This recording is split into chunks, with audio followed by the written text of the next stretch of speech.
Mais um programa Engenhar, Engenharia, Solução e Tecnologia. Ronaldo, nós temos hoje um entrevistado com a pauta do momento, cara. Com certeza, e não é pequeno esse entrevistado não, hein? Nossa. Um grande entrevistado aqui, o diretor da SOC, empresa de tecnologia, uma área que está agora muito em alta, né? Vamos conversar, vamos bater um papo aí, saber sobre Amigo as Carlos novas Dantas, tecnologias. tudo bom, cara? Tudo bom, prazer estar aqui com vocês. Vamos lá, tentar esclarecer as dúvidas, falar um pouquinho da área de tecnologia. Legal, Carlos. É todo um viés da engenhar, né? Então, engenhar tecnologia, e hoje nós vamos falar com um cara realmente de tecnologia. E falamos sobre energia solar, já falamos sobre robótica, e agora a área da tecnologia da informação. Cara, a engenhar, ela é totalmente ali, tá na vibe do É negócio, flex. tá na onda ali do negócio, é flex. Mas, Carlos, boa noite, cara. Se apresenta para nós aí, conta um pouquinho de você aí. Vamos lá. Bom, meu nome é Carlos Dantas, tenho 42 anos, nascido em Cubatão. Moro lá ainda, estou lá firme e forte. Cara, falar um pouquinho do meu início, né? Escola Municipal, Dom Pedro, lá na Vila Natal. Na sequência, nessa época ali, pelos 12, 13 anos, eu conheci um computador, um amigo meu 12, ganhou. 13 anos em 1900 e... Cara, a gente está falando de 93, 93, 94, por aí, faz um nós tempinho. estamos em 2023. É Naquela época ali você foi pelo amor, porque realmente, o que era tecnologia naquela época? Total, na verdade a única tecnologia que nós tínhamos mais fácil acesso era com os videogames, né? Que eu sempre gostei de jogar. Aquela briga da... Exato. Até hoje brinco um pouquinho e foi o início ali de conhecer a área de tecnologia. E aí um amigo meu ganhou um computador usado da mãe dele e dali a gente começou a brincar junto. Dali que partiu o meu interesse. Quer desmontar e montar? Exato, colocar pra brincar, instalar jogo, foi dali o início, um 286, telinha VGA, verdinha. Mas isso brincando em casa. Em casa. Rodou muito jogo em dose, então. Foi, bastante, usando disquetes, bem por aí. E aí logo depois, aí obviamente ainda estudava, né? Na sexta, sétima série ali, aí na oitava série eu falei, poxa, cara, é a área que eu quero, e aí conheci obviamente a Escola Técnica Federal, ainda era lá na Miguel Couto, né? Perto do centro de Cubatão. E aí eu prestei, passei, eu já trabalhava também, mas trabalhava... Mas no ramo você trabalhava? Não trabalhava no ramo, mas sempre trabalhei. E aí, quando eu entrei na Federal, foi quando eu abri minha mente para a área de tecnologia propriamente dita, os primeiros contatos com as linguagens de programação. A tua idade já é nessa época? Cara, eu entrei, eu tinha 14 anos. Quando 14 anos. 14 e depois eu fiz 15 anos. E aí você prestou uma prova, na época, uma prova técnica para entrar na Federal de Cubatão. Isso, tinha um vestibular, né? Sim. Eram questões gerais, né? Sim. Do primeiro grau ali, da sétima, oitava série. Em português, matemática. Uma curiosidade, e por que você escolheu essa área de, por exemplo, você falou que eu acho que processamento de dados, né? Isso, Existiam outros cursos relacionados à informática industrial e assim por diante, mas por que processamento de dados? Porque eu sempre gostei muito da parte funcional do software, né? Então eu tinha essa vontade de como é que eu construo aquilo, como que eu faço esse jogo, como é que eu construo esse programa. Eu sempre tive muita curiosidade em relação a isso. E o que mais me remetia a isso era a área de processamento de dados, qual foi, como eu falei, tive os primeiros contatos com as linguagens de programação desde o primeiro ano. Então esse detalhe, Carlos, assim, a questão de a gente fala assim, programação de dados, né, com programador.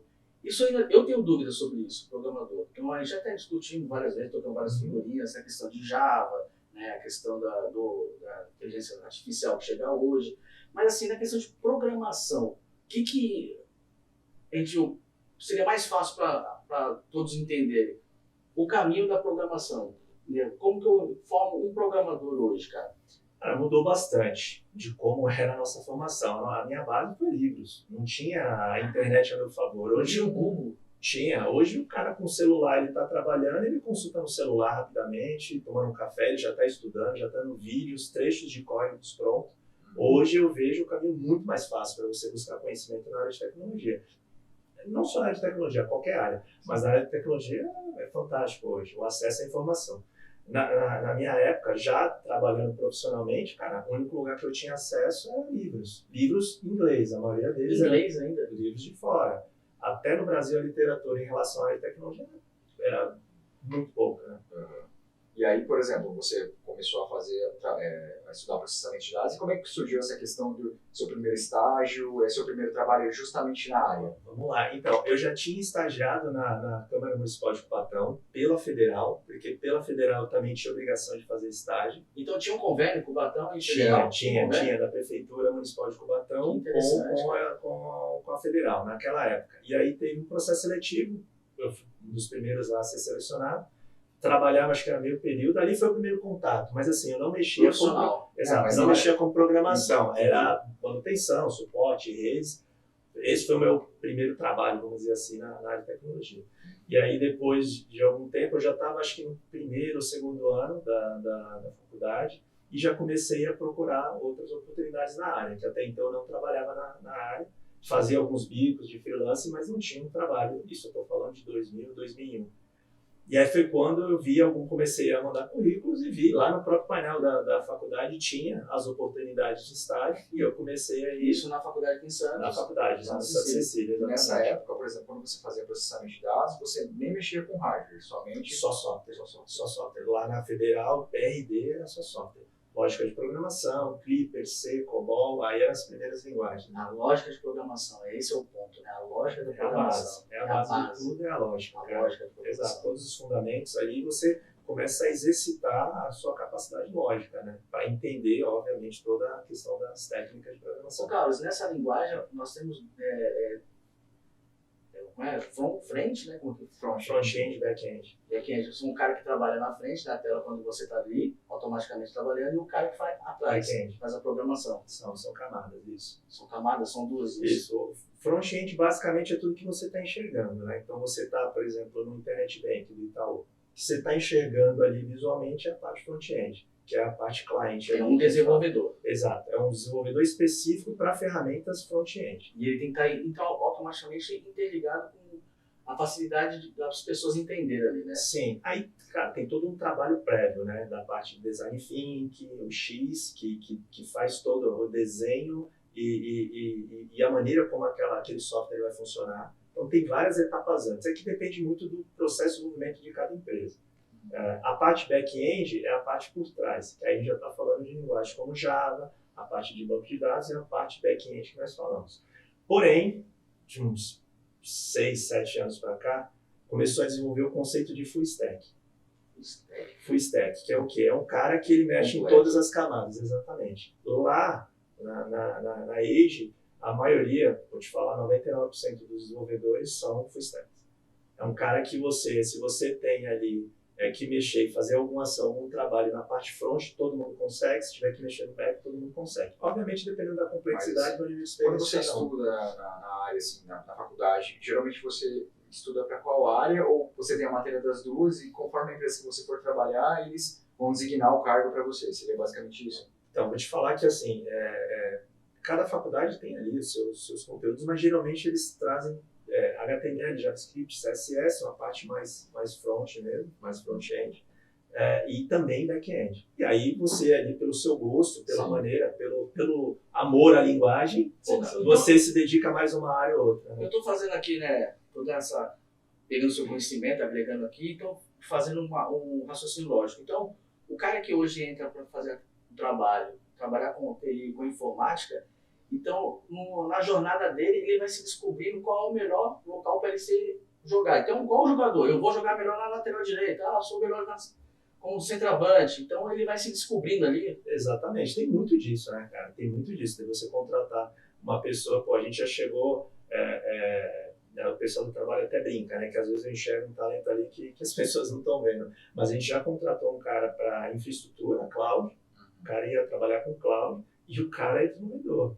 Teve cara que veio para fazer a parte front-end e o cara tá na infraestrutura. Então depende muito ali de cada um, né? O talento de cada um e o gostar, né? Às vezes a pessoa chega para trabalhar com front, o cara conhece 10 outras áreas e o cara simpatiza, mas é aqui que eu quero, é aqui que eu gosto, é aqui onde eu me sinto melhor trabalhando. Ô Carlos, você comentou um detalhe bem importante. Hoje você é diretor da SOC. Sim, sou head de tecnologia, é isso. E essa empresa, hoje, ela atua em qual mercado? A Age, né? Que a gente, às vezes, o mercado conhece a gente como SOC, né? O Brasil inteiro, você fala Age, as pessoas até desconhecem, mas todo mundo conhece a SOC como se fosse a empresa, mas SOC é o produto, né? O produto. É o produto, é o software. Age é o nome da empresa. Nossa, cara, legal. Então, todo mundo. O pessoal confunde bastante, até porque a marca mais presente mesmo é SOC. A gente usa a marca Age mais internamente, no Age Experience, que eu até passei a imagem. Vocês vão ver aí. Exato, mas o produto mesmo é SOC. O SOC é um sistema gigante de saúde e segurança do trabalho. Então São nichos nichos de saúde. É software de saúde, exatamente. Completamente. Só saúde ou tem outros? É na saúde ocupacional. Então, cara, a saúde ocupacional ela não é só a saúde, o ato de você fazer exame. Até o ato de falar, esse cara desse cargo precisa fazer tais exames, você tem toda uma análise prévia. Então, ele é como se fosse um ERP da área de saúde. Da área de saúde. É tipo o SAP, por exemplo. Exato. Só que justamente dá, por exemplo, um ASO de um colaborador, esse tipo de coisa. Então, ele analisa, né, ele vê onde que se encaixa determinada, né? É interessante, cara. Porque assim, a gente, né, trabalha com SAP, e o SAP a gente vê que é um ERP super funcional. Você trabalha desde a parte de manutenção, a parte de ADM, a parte de contratação, a parte de operações, tudo no SAP. Agora, interessante um software voltado para a área de saúde, né? Porque assim, a gente, né, sempre vai fazer exames admissionais, ou demissionais, ou periódicos, e a gente vê o tanto de pessoas que estão ali fazendo o exame, você vê que é um negócio rotineiro, é muita pessoa, muita rotatividade. Se você né? for pegar o Edisa hoje, o Edisa mesmo deve ter em torno de uns 3 mil funcionários. Não está falando só de um prédio com 3 mil. A gente pega o polo industrial todo de Cubatão, Exatamente. que é necessário fazer a questão do periódico. Que é obrigatório, né? Olha o tamanho do campo disso. E hoje, não só que a última vez que nós calculamos, a gente tinha aí quase 40% da CLT brasileira. 40%. A gente está falando de mais de 15 milhões de vidas, quase 16 milhões de vidas gerenciadas. É muita coisa. É muita coisa. Você entendeu? 16 milhões de vidas gerenciadas pela SOC, e nós estamos com o diretor da empresa aqui. Você entendeu? O poder da engenharia, pessoal. É muita coisa. E trazendo uma linguagem fácil para todos vocês entender o tamanho. É muito grande, é uma operação bem grande, bem complexa. Quantos funcionários vocês têm hoje? Hoje a gente está com 300, mais 300, 310. O pessoal está home office ou está em... A área de tecnologia está no híbrido, 2 vezes no escritório, 3 home. E as outras áreas já voltaram ao presencial normal. Então a gente tem aí umas 150 pessoas mais ou menos fazendo híbrido. Para o pessoal da área de tecnologia. A tendência hoje, pessoal, acho que a bem tendência forte da área de tecnologia, sim. E eu vou te falar, assim, por experiência própria, eu acho que a questão do home office ela é muito produtiva. Comigo, pelo menos, eu consigo trabalhar muito bem no home office, porque, assim, eu acho que uma das primeiras coisas que você precisa ter é disciplina, né? Você precisa ter disciplina de acordar no horário, sentar no seu computador, ter seu horário de almoço, que também é muito importante, seu horário de parar ali, que também é muito importante para a sanidade mental, né? Então, assim, dar atenção para a família. Mas, assim, a questão do home office, eu acho ela fundamental. Por quê? Cara, quando você está no home office, você está numa reunião ali, de repente alguém te chama, você atende um WhatsApp ali, você atualiza alguma outra questão ali, de repente um cronograma, começa a mexer. Você consegue fazer várias coisas ao mesmo tempo no home office. Tem esse lado bom, mas também tem o lado ruim, né? De cada pessoa. Não tem contato, né? Exato, e tem aquele lado ruim também. Troca. Exato, porque assim, eu estou longe das pessoas do meu trabalho, isso é super importante, esse calor humano e tal, né? Tomar um café com a pessoa, conversar. Nós somos um avatar hoje, Ronaldo. Exatamente. Não tem só avatar. Exatamente. Ô, Carlos, assim, agora, uma questão. Hoje a empresa, ela tem algum programa de estágio? Como é que a gente, se tem algum programa para a gente formar pessoas? Tem. Na verdade, assim, a nossa essência foi sempre com a base, assim. A gente até brinca que a gente tem dificuldade de contratar pessoas mais sêniores, né? E a gente sempre... Eu entrei como estagiário, estou lá há 22 anos. E assim, se você... Entrou como estagiário. E estou lá há 22 anos. Você entendeu? Estagiário, Ronaldo, estagiário, o cara é diretor hoje. Mas uma pergunta. Olha a jornada desse amigo aqui, gente. Quando você entrou como estagiário, o software da empresa principal já era o SOC ou não? Não, já. Eu entrei. Então, eu entrei no primeiro lote de funcionários. A hora que a empresa abriu, eu estava no primeiro processo seletivo. Essa parte é mais importante, onde é o viés da nossa engenharia. Então, você entrou num projeto que não tinha... vamos entrar aqui acreditando na ideia. Os 3 sócios ali tinham uma ideia, já tinham um esboço de como seria o sistema, e aí eles abriram o processo. E 22 anos depois? 22 anos depois vocês estão gerenciando 16 milhões de vidas no Brasil. Exatamente, é isso aí. Tem noção disso? E empresa daqui de Santos, né, cara? e a gente se fundamentada e criada aqui em Santos. A gente se orgulha muito de ser aqui da Baixada Santista, de ser de Santos. Você é de Cubatão. Eu sou de Cubatão, moro aqui Eu sou lá. Eu sou de Cubatão. Moro lá ainda, moro lá Em ainda. outros estados também? Atua todos os estados do Brasil, nós temos clientes e grandes clientes, cara. Todos os estados. Nós somos... É muito empolgante, é muito motivador, cara. É muito bom.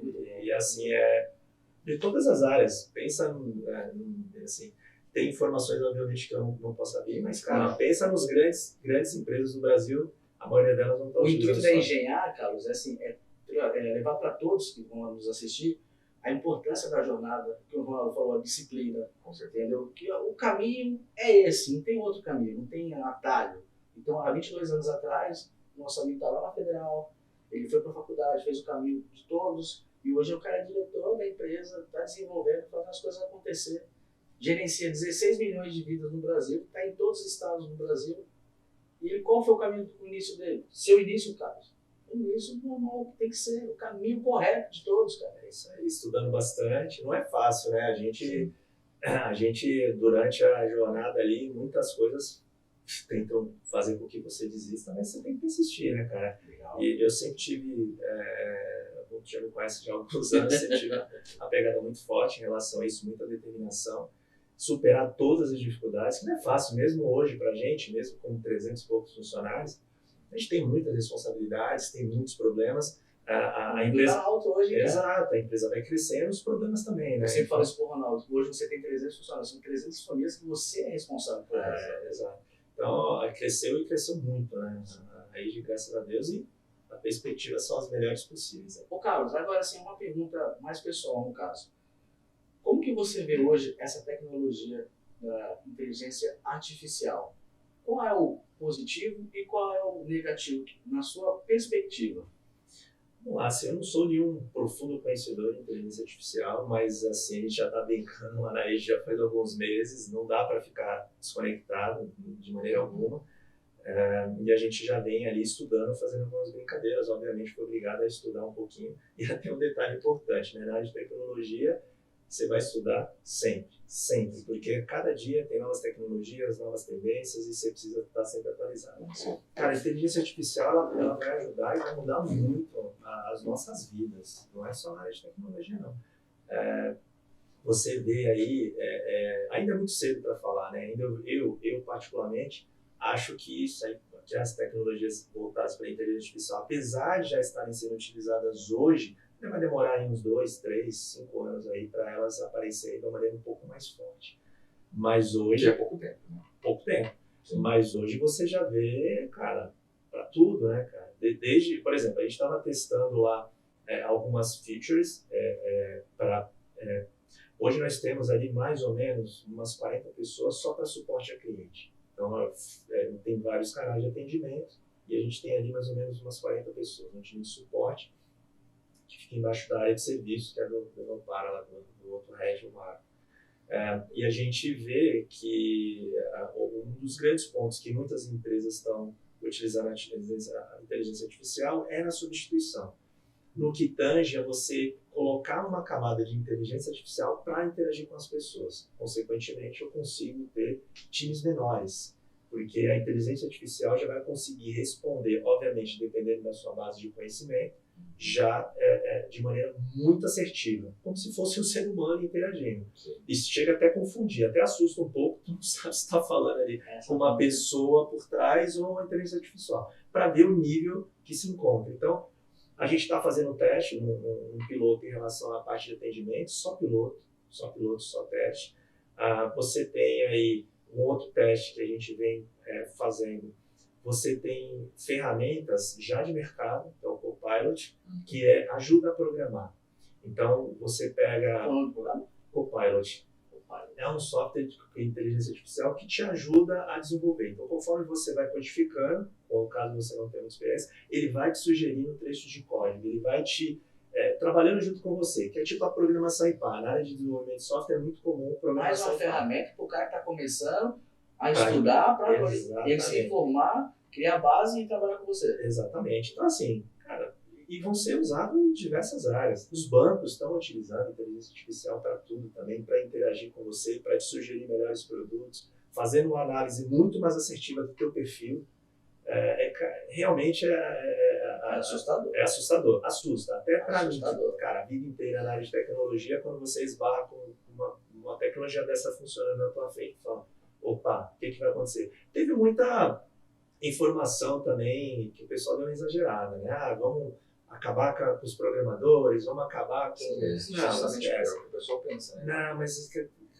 eu acho particularmente que se acontecer vai demorar muito tempo, porque vai precisar dos programadores para construir Sim. as ferramentas. Exato. Então, e o pessoal ficou até meio assustado, até me perguntavam, né? Eu falei, não, calma, não tem nada a ver. O pessoal acaba exagerando um pouquinho. Mas, cara...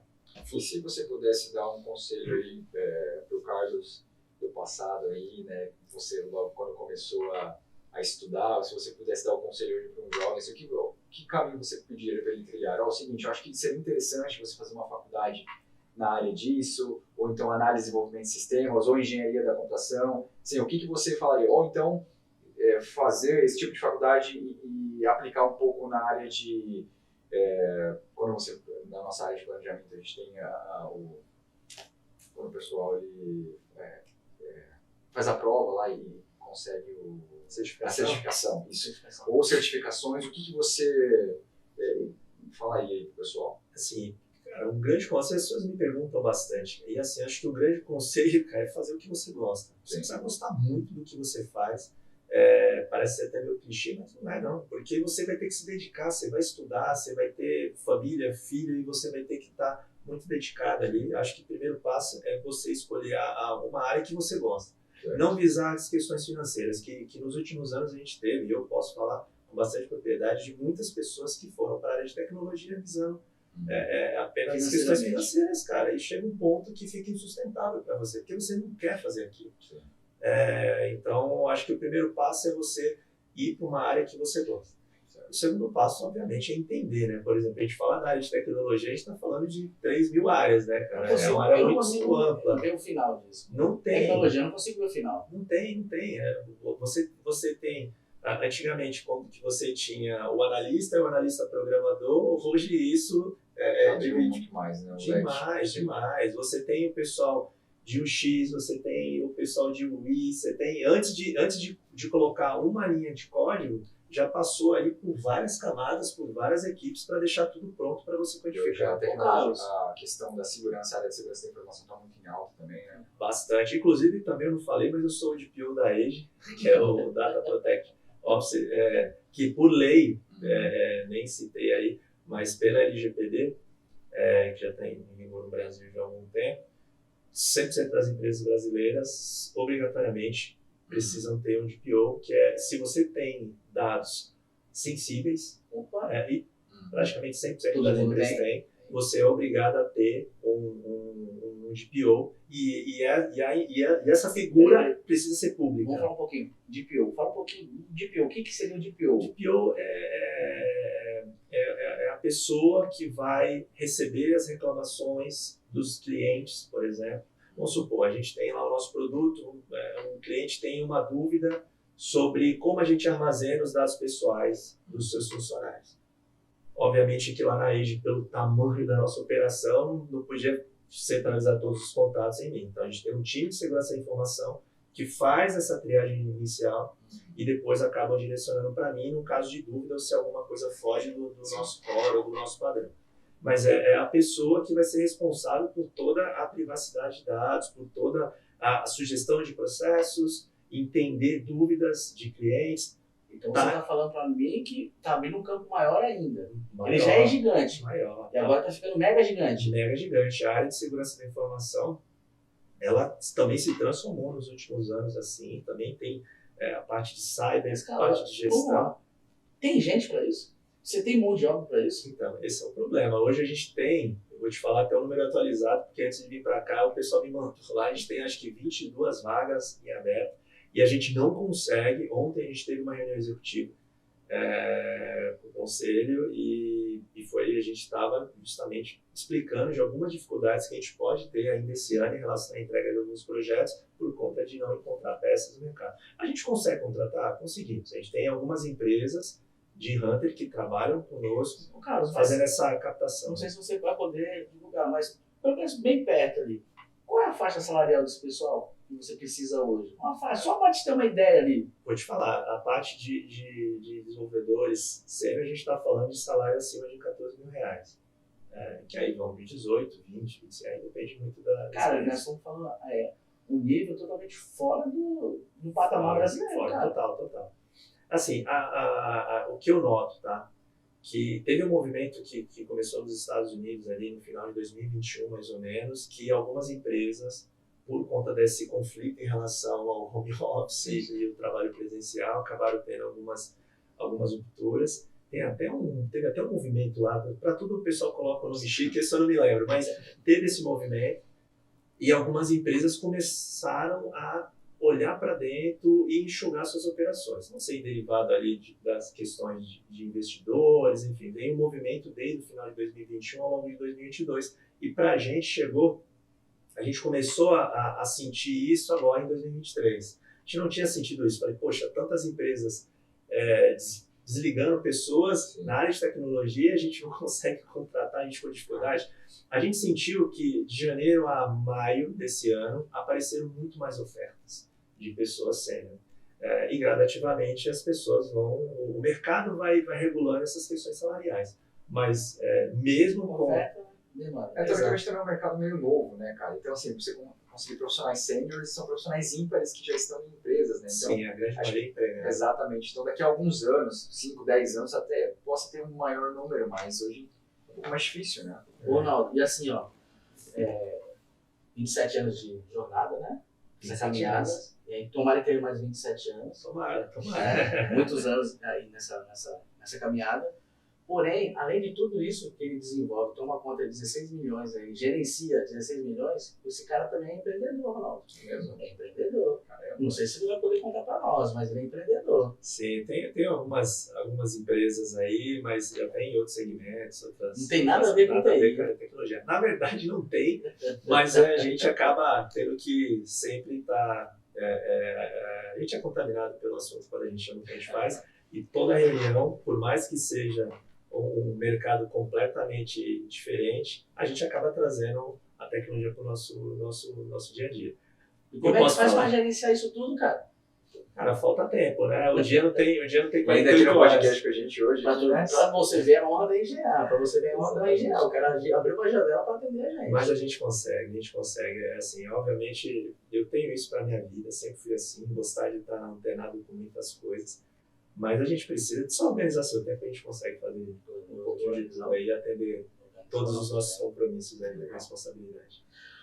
Ronaldo, incrivelmente falando, Carlos, uma entrevista maravilhosa. Eu agradeço de coração, de verdade, você estar aqui conosco, poder levar um pouco dessa mensagem da tecnologia, da nossa área da engenharia. Né? Então, eu não tenho nem muitas palavras, só te agradecer por estar aqui hoje. Né? E assim, enaltecendo a engenharia, fazendo ela crescer muito mais. Você sabe, esse grupo realmente ele veio para agregar. Se a narrativa ser mais fácil para todo mundo entender, a gente poder encaminhar as pessoas para o seu futuro melhor, para um país melhor. Então, isso para mim é sem palavras, cara, e realmente poder estar aqui com você no programa e fazer um programa tão leve, tão descontraído e gostoso. Justamente, a gente ficaria aqui mais umas 2 horas falando, né, sobre tecnologia. Mas sim, também o pessoal que quiser mandar currículo, trabalhar na SOC, quais são os canais de comunicação? Canais do RH@SOC, pode mandar o currículo, já cai para o RH, e lá eles já fazem toda a triagem, depois cai, obviamente, conforme vai avançando no processo seletivo, cai para a minha equipe mais técnica, a gente tem todo o processo. RH@SOC, pode mandar, que a gente está precisando bastante. Escutou? Ele está precisando bastante, escutou, né? Então, pessoal, manda esse e-mail aí. Ronaldo, obrigado, mais um programa. Prazer, Rafa. Carlos, obrigado. Obrigado a vocês. Pessoal, engenharia tá aí. Vamos para o próximo programa. Valeu.